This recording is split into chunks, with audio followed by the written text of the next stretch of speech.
Well,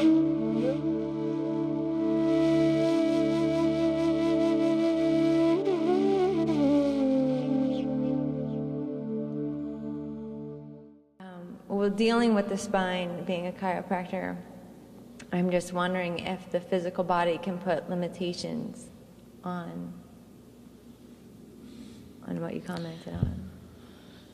I really don't know what a chiropractic does. I'm not aware of it. I just see the board's chiropractic clinic. I just inquired what this is and whatever people have told me, that's all. I really don't know what they do. But whatever they may be doing, their knowledge of the spine is from the outside, by studying, isn't it?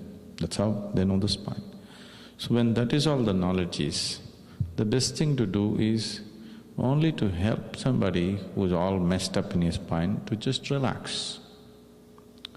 Trying to do anything more than that to the spine would not be good. All that is happening for most people is by improper attitudes, improper energy, improper postures, spine tends to contract. It should be like this, but it tends to sit back and sometimes grate upon each other and create tension and pain, nervous pain, sometimes very excruciating pain. So, if you can help a person to relax and stretch out his spine, it's fine. But too much meddling with the spine is not good. In yoga, we have what is called as Anga Mardana. Anga Mardana literally means… Anga means the limbs or the body parts. Mardana means to kill the body parts. So if you do Anga Mardana, then everything in you will disappear from your experience except your spine. Only the back of your head and your spine will be still in your experience, rest of it will be like not in your experience. Like some of you are seeing when you sit for shunya, your hands and legs seem to be missing. So the whole body will be missing except the spine. So when you get a person into such conditions, then there are many things you can do with the spine. But that is not to be attempted in a chiropractic clinic, it needs a completely different atmosphere. It's not medical, it's not a physical or medical thing, it's a different dimension. I think a chiropractic could help a person to relax his spine. I don't know what else is being done. You should tell me. Well, there are several philosophies on chiropractic, and it would take some time, I guess, to tell you. But forceful pushing of the spine could make a person very dependent on the chiropractic. Anga Mardana as a system has many dimensions to it. One is pure physical culture, to bring fitness into one's life. To be fit is not about showing off your muscle. To be fit means to be able to go through life in such a way that your body was not even the issue. The body was never an obstacle in your life. Whether you want to run up the mountain or you want to sit here absolutely absorbed into your meditation, or you want to transcend the very physicality and go elsewhere, whatever you wish to do, your body was never the hurdle or the obstacle in your life. That means you're fit. If we want to look at the benefits, to have a body which is not a nuisance, to have a body which cooperates with you no matter what you wish to do, is a tremendous boon. Most people don't even know what it means, because if they sit, their ankles are hurting. If they stand, their hips will hurt and back will hurt. If they lie down, of course, back will hurt. If they have to sit up and do something, their head will hurt. Whatever they try to do, something will hurt. Angamardana is a beautiful way of preparing the human mechanism to a higher possibility. In terms of health, in terms of its aerobic exercise that it creates for a person, and also the muscle tone that it brings about without bringing rigidity into the body, without you becoming like a toad. To have the necessary muscle but without becoming rigid in the body, Angamardana is a beautiful tool. I'm in chiropractic school, and I do something called network spinal analysis, where people go through waves.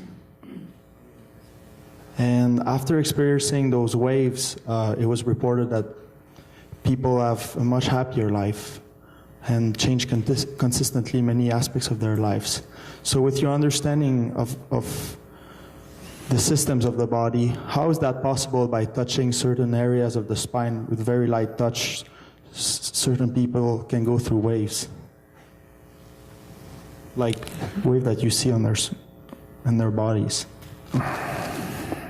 See, whatever wave that you measure on an instrument has to be electrical or electromagnetic, isn't it? Yes? Otherwise you cannot measure it on an instrument. So the electromagnetic or the electrical wave that happens is only a resultant factor. Accidentally you have touched something else. I know you're in the business, I don't want to say this, but we would generally advise people never to let anybody to touch their spines unless that person really knows all the nuts and bolts of what it is. Not the physical structure, the other aspects of it. If I just hold your thumb or your ring finger for a few seconds, I will give you a diagram of your spine, how it is functioning, you know. There are our own ways of charting the spine, what is happening. If I just see this, I will tell you your past, present and future. This is not any kind of this thing, it is just because it's all happening there totally. So touching the spine and manipulating the spine, I know somebody's in pain, you want to release it, do this, do that. It's there, I'm not totally off the thing, but if somebody is sensitive, you could cause much damage to them. Most people are not, that's the safety. If people are really active and sensitive in that sphere of their life, somebody else just touching it without knowing what it is could, you need to understand this, why, fundamentally, why when people go into sadhana, they always went into celibacy is because of this. They don't want somebody else to touch their body and disturb the whole thing. Because it's a whole process of building up from one dimension to another, from the seed that you are to your ultimate nature. Whatever happens, the important activity happens in your spine area, a large part of it. So people could just regress you or progress you accidentally, Accidental progress also could be damaging, isn't it? See, you don't know you've been promoted, you still think you're a clerk in the company, but they made you the CEO, you do not know. This can be very destructive, isn't it? Yes? Accidental progression can be very bad. Regression is anyway bad, that we can understand. So, life should happen by intent, not by accident. When it happens by accident, even good things can become negative things in our lives, isn't it? So, in the yogic culture, touching the spine is like taboo. Unless somebody has total mastery over it, he doesn't touch the spine.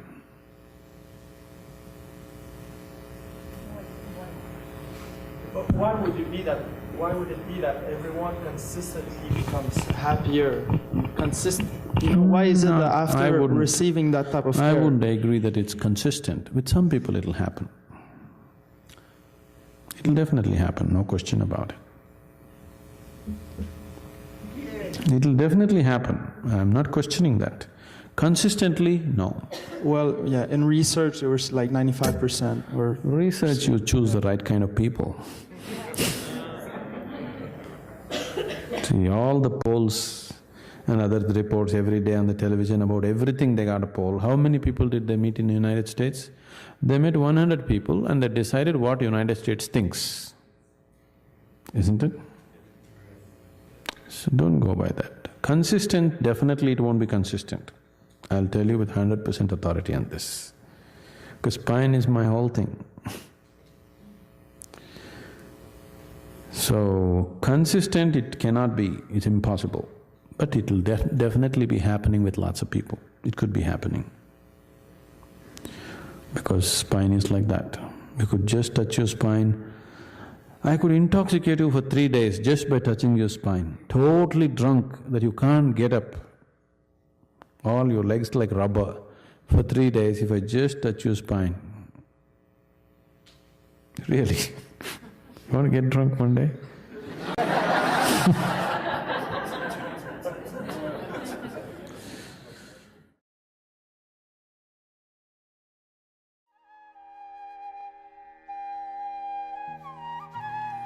Whatever the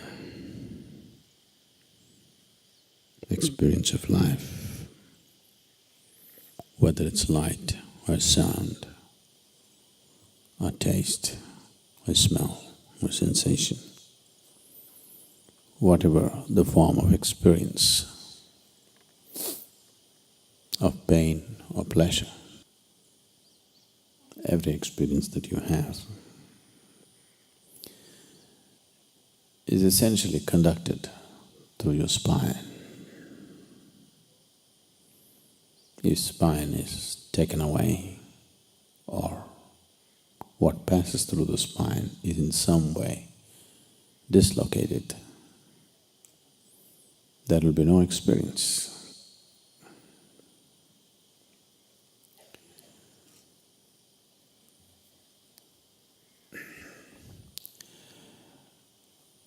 We've always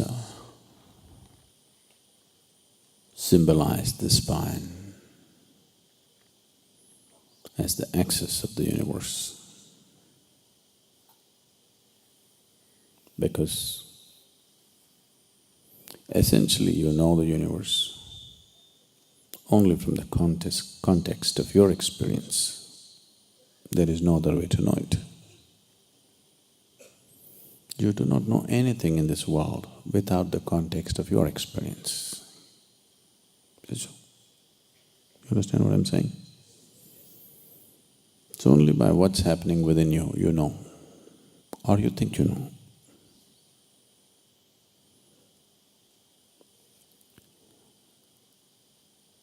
Because you know the existence only by the context of your experience, and the basis of your experience is what is being conducted through your spine right now. Spine is seen as the axis of the universe. Today we know that the whole solar system is just a small blob in this cosmos. Tomorrow morning, if this whole solar system evaporates, there will be no great vacuum, just one little empty space. The rest of the cosmos will not even notice it. That's how insignificant it is. So, in yoga, they went to a different dimension and said, your spine is the axis of the universe. They are not saying this because they believe that you are in the center of the universe. Because you are capable of knowing the universe only from the context of your experience. And the basis of your experience is in your spine. If any individual has to truly determine the nature of his experience on this planet, 100%, then having a little bit of mastery over the spine becomes essential. Only that one who anyway determines the nature of his experience would dare to explore the full potential of his life, because he wouldn't hesitate to step into anything.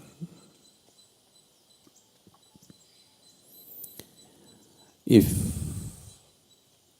your experience is determined by anything other than yourself, naturally you'll try to avoid a few things and go after a few things. Whatever you consider as those which instigate or stimulate pleasant experiences, you go after that.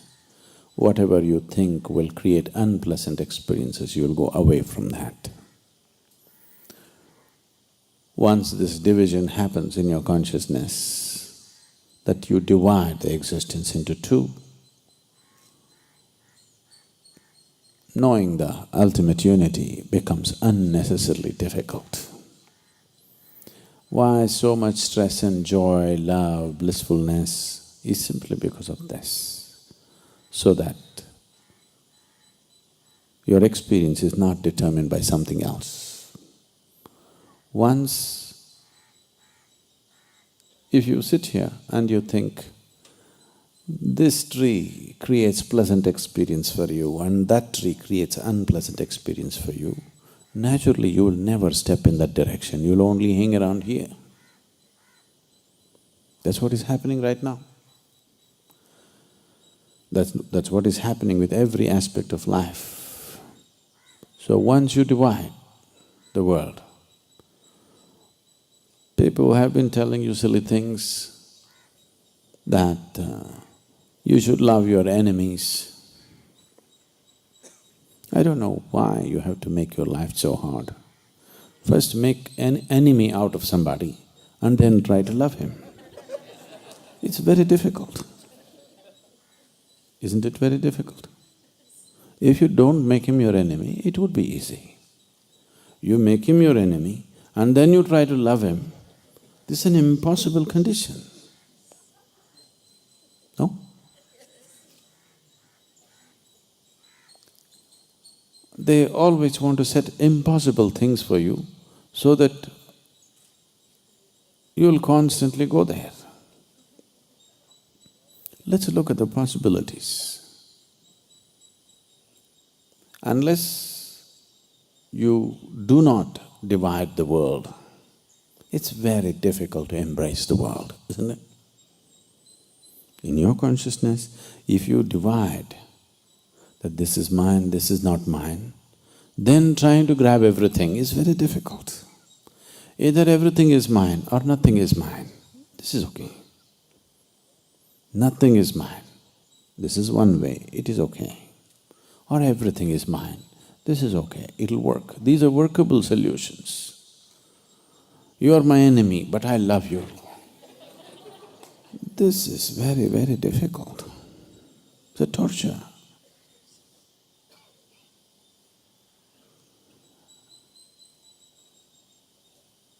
And the fundamental for dividing the world is somewhere one entity causes pleasantness, another entity causes unpleasantness within you. That's why you divide the world, isn't it? It is essentially a survival mode. You know if you go here, it'll be unpleasantness. You know if you go there, it'll be pleasantness. So slowly you start going there, not here. And after some time you cannot go there at all because you know the level of unpleasantness that happens within you. Only if you are determining the nature of your experience, you can keep it pleasant within yourself no matter where you are. If people cause unpleasantness, they can do it only around you, never within you. Once this freedom is there, it's only then you can truly be inclusive, otherwise you get stuck. Every little sound that you hear, see if you can conduct it through your spine. Everything that you see see if you can conduct it through your spine. Right now, I'm speaking. The sound itself is not flowing through this wire, but in the form of electrical impulse, it is going through this wire, through the speakers, and boom. If I get this, that's not going to work, this is not going to work. Spine is just like this. Spine itself doesn't know anything, but it is conducting everything. Only the one who understands that all this bunch of wires out there can manage this sound properly, how it should be. We've been having some trouble, you know, because too many wires. Only if you understand every wire that's out there, you can manage this sound just the way you want it. Otherwise, in between, so many things will happen. The same with this one. If you have a little mastery over how it's being conducted, then you can ensure what kind of experience you're producing for yourself. Otherwise, everything becomes accidental. Once the very experience of your life is happening accidentally, once your very way of being is accidental, if you're existing here accidentally, then that's like being a potential calamity, you know. Just the fear, what'll happen to me, what'll happen to me, destroys everything. The beauty and the gracefulness of being human will be completely lost once the fear of what will happen is there in my mind. You can… animals are doing quite fine. Lot of the temptation. Any number of philosophers have gone into the forests. Watch the quiet, gentle, can't say gentle, the quiet natural life that animals are having. People have been hugely drawn to it, and they have tried to move into the forest and live just like them, simple. This draw is big time because of the chaos of human societies. But what you need to understand is, it's never going to work, because the sense of peacefulness that an animal has is coming from a certain level of unawareness, a certain level of unconsciousness. You cannot fall back there, do what you want. Do what you want. You cannot fall back into the unconscious nature of an animal. Nature has pushed you on into this level of consciousness, you try as hard as you want. You can try hard and become conscious, you cannot try hard and become unconscious, please see this. At least this much nature has taken care for you, that you can only move forward, not backwards. Philosophers and others, various types of people have tried to live as simply as animals live, hoping that life will become okay, but it's not worked. It is not the complexity of external situation which is doing this. It is just that we are not determining the nature of our experience within ourselves. A few days ago, you spoke about the spine being the physical, emotional, and spiritual growth center. Can you talk to us a little bit about that? The spine, we call it Merudhanda. Merudhanda means it is the axis of the universe. A human being can live just as a biological entity, or he can transform himself into such a thing, he's almost like the center of the universe. So spine is one dimension of you which determines which direction you go. How your spine is functioning, how the energies in your spine are functioning right now determines almost everything about where you go. Within the spine, if you know the physical construction of the spine, you would know there are two holes on either side of the spine, which is like a conduit pipe for all the nerves to pass. This is the Ida and the Pingala, the right and the left channels, which represents the dualities of the creation, which are connected to two parts of the brain. Today, the medical science also is identifying left brain and right brain and whatever. This is Ida and Pingala. In the Far Eastern terms, they call it Yin and Yang, or in traditional Hindu terms, they call it Shiva and Shakti. It's called by various names. Fundamentally, the two dualities of the existence, which is the basis of the physical reality. Beyond this, there is a central space, it's an empty space flowing through. In the spinal cord, there is an empty space. This is the Sushumna. Now, bringing a balance between these two will establish you well in this life. It'll make you effective in the world. It'll make you handle life aspects well. But if your energies enter into Sushumna, and in Sushumna you can bring various kinds of qualities into Sushumna. Fundamentally, Sushumna is attributeless. It has no quality of its own. It is like empty space. Empty space is there, you can create anything you want, isn't it? So, once energies enter into Sushumna, we say, you will attain to Vairagya. Vairagya means, Raga means color, Vairag means no color. No color means you have become transparent. If you have become transparent, the advantage of being transparent is, right now, if what's behind me is red, I turn red too. If what's behind me is blue, I turn blue too. If what's behind me is yellow, I turn yellow too. Yes? Unprejudiced.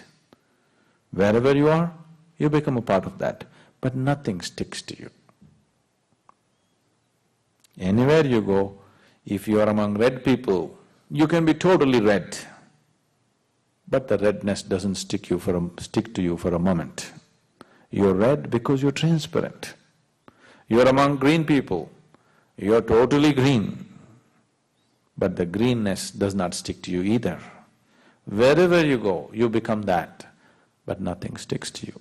Only if you're like this, only if you're in a state of Vairag, then you will dare to explore all dimensions of life when you live here. If any color sticks to you, then if red has stuck to you, you will resist going into the green. If green has stuck to you, you'll resist going into the blue. Whatever sticks to you, you will resist going into the next one, because you develop this prejudice of this is right, this is wrong, this is okay, that is not okay. It will restrict the flow of life. So all this mechanism is fundamentally built into the spine, not in the brain. It is in the spine. If you manipulate the spine in a certain way, the very way your mind and the brain functions can be greatly altered. I should not be saying all these things. I can blow your head off just by touching your spine, really. I can just touch your spine and have my brain going into real tizzy, because spine is the root. So, when you do the Kriya or when you… generally in your life, except for sleeping postures, it's good to keep the spine erect. That itself will do many things to you, many things. You mentioned that Ida at Pingla. Mm-hmm. Is it really possible to imagine those, or they're just psychological nadis? You don't have to imagine those, they are there. Yes, very much. They are not a physical existence. If you cut this body and see where are the nadis, you won't find them. They don't have an existence like that. But if you become more and more aware of the way the energy is moving, you will see it is moving in a defined pattern, it is not moving haphazardly. So there are 72,000 different ways in which it is moving.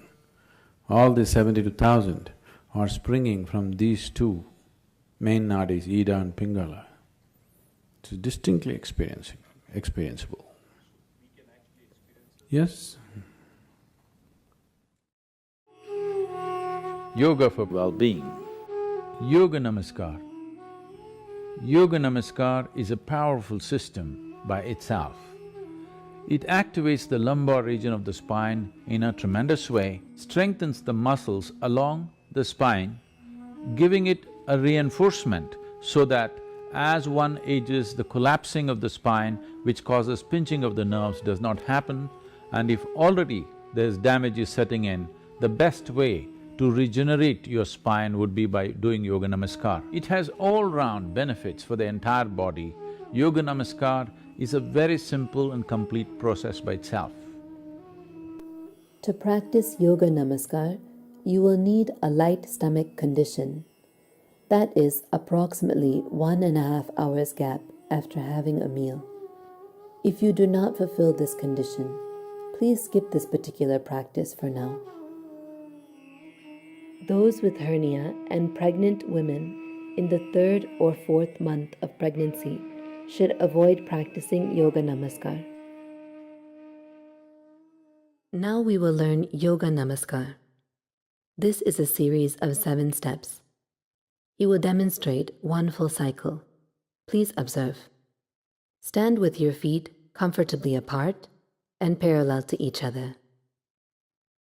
Keep your arms and shoulders loose and relaxed. Eyes open. Focus on a point in front of you. Once your focus is steady, hold Namaskar by bringing your palms together in front of your chest. This is the starting position. As you inhale, bring your hands up above your head. As you exhale, bring your hands downward so that the heels of your palms come behind your neck. As you inhale, bring your hands straight up. As you exhale, bring your hands down in front of your chest. This is step 1. You do the same thing twice more. Step 2. As you exhale, make a sound from the pit of the throat.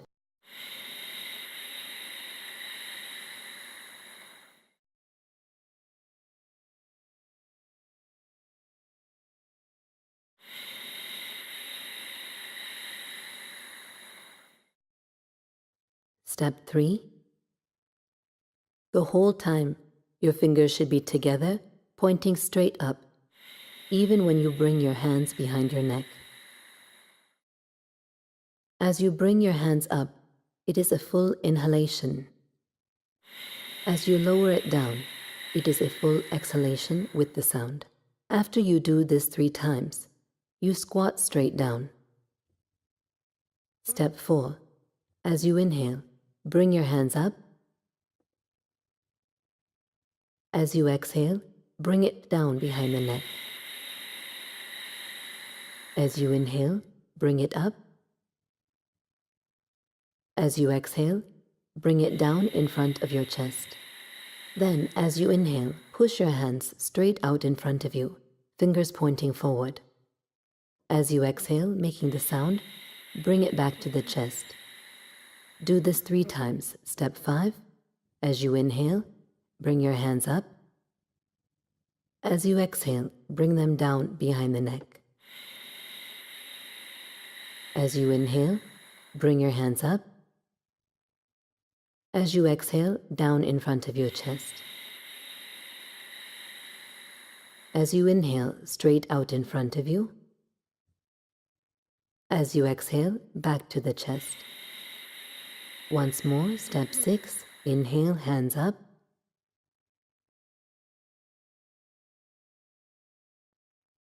Exhale, down. Inhale, up. Exhale, down. Inhale, hands straight out. Exhale, hands to the chest. Now step 7. As you inhale, push your hands straight out. Bring your knees to the ground.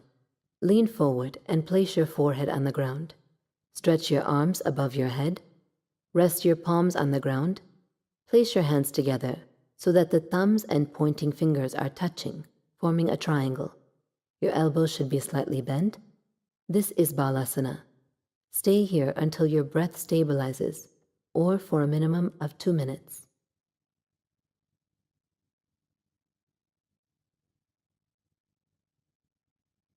Then gently stand up and come back to the starting position.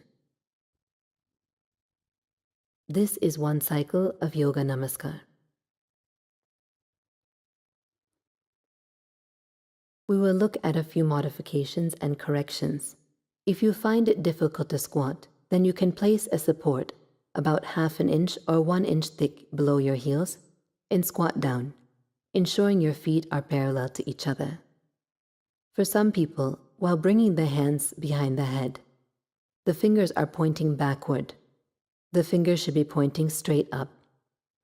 Also, there is a tendency for the head to come down. The head should be straight.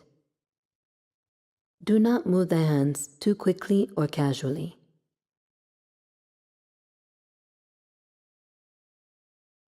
There should be slight tension in the arms as you do the movement.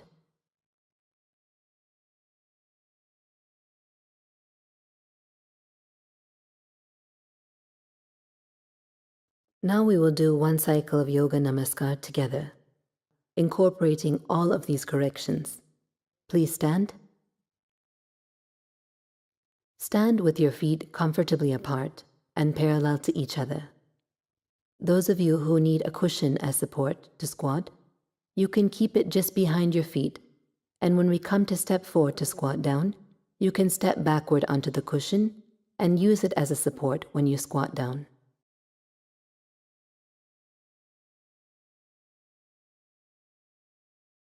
Eyes open. Focus on a point in front of you. Once your focus is steady, hold Namaskar in front of your chest. This is the starting position. Step 1. As you inhale, bring your hands up. As you exhale, with the sound, bring your hands down behind your head. As you inhale, bring them up. As you exhale, bring them down to your chest. Do this twice more. Step 2, bring your hands up with a full inhalation. Bring your hands down with a full exhalation. Inhale, hands up. Exhale, hands down to the chest. Step 3, inhale, hands up. Exhale, hands down behind the head. Inhale, hands up. Exhale, hands down to the chest. Now squat straight down. If you need a cushion, you can use it as a support. Ensure your focus is directly in front of you. Step 4. Inhale, hands up. Exhale, hands down. Inhale, hands up. Exhale, hands down. Then, as you inhale, push your hands straight out. As you exhale, bring your hands towards your chest. We'll do this twice more. Step 5, inhale, hands up. Exhale, hands down. Keep your head straight. Inhale up. Exhale down. Inhale straight out. Exhale back. Step 6. Inhale, hands up. Exhale, hands down. Inhale, hands up. Exhale, hands down to the chest. Inhale, straight out. Exhale, back. Step 7. As you inhale, push your hands straight out. Bring your knees to the ground. Lean forward and place your forehead on the ground. Stretch your toes behind you. The body should be sitting upon your heels. Place the hands together on the ground so that the thumbs and pointing fingers are touching, forming a triangle. Your elbows should be slightly bent. Stay here in Balasana until your breath stabilizes.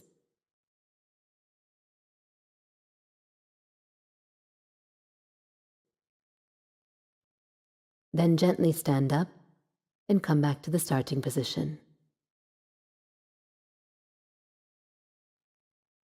When you are finished, you can sit comfortably.